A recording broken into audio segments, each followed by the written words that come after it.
Je viens d'ouvrir la session d'évaluation du stage de préparation que vient de subir 84 athlètes et accompagnés de 12 encadreurs et un coordonnateur.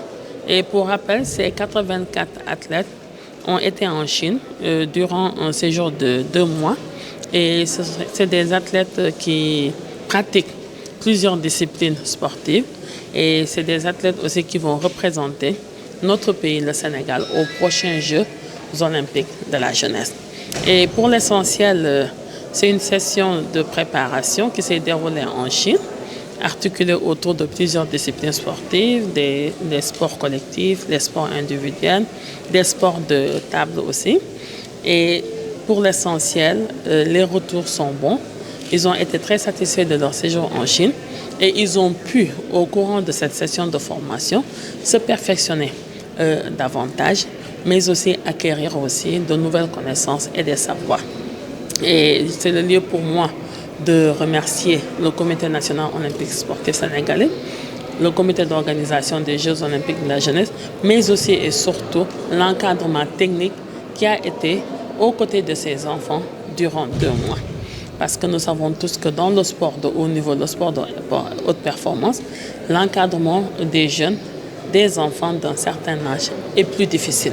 Mais grâce à l'entre-jeu de ces encadreurs, leur expertise aussi, surtout leur expérience, le stage a pu se dérouler normalement et tous les athlètes qui ont participé à ce stage-là sont revenus sains et saufs et ont su profiter pleinement de cette session de formation. Et aussi, pour rappel, le sport de haute performance, c'est la constance dans l'effort, la permanence aussi dans l'acquisition des savoirs. Une médaille olympique ne se décrète pas du jour au lendemain, mais on doit s'inscrire dans une dynamique constante, dans une dynamique aussi permanente. Et ces stages vont se poursuivre ici au Sénégal, mais aussi il est prévu d'autres stages internationaux par rapport à certaines disciplines sportives qui nécessitent véritablement de recourir à une expertise extérieure. Nos remerciements aussi à l'endroit du président de la République et au Premier ministre, au chef du gouvernement, qui ont pris à bras le corps la préparation de leurs enfants, la préparation de cette jeunesse vaillante qui devra participer et défendre les couleurs de notre nation.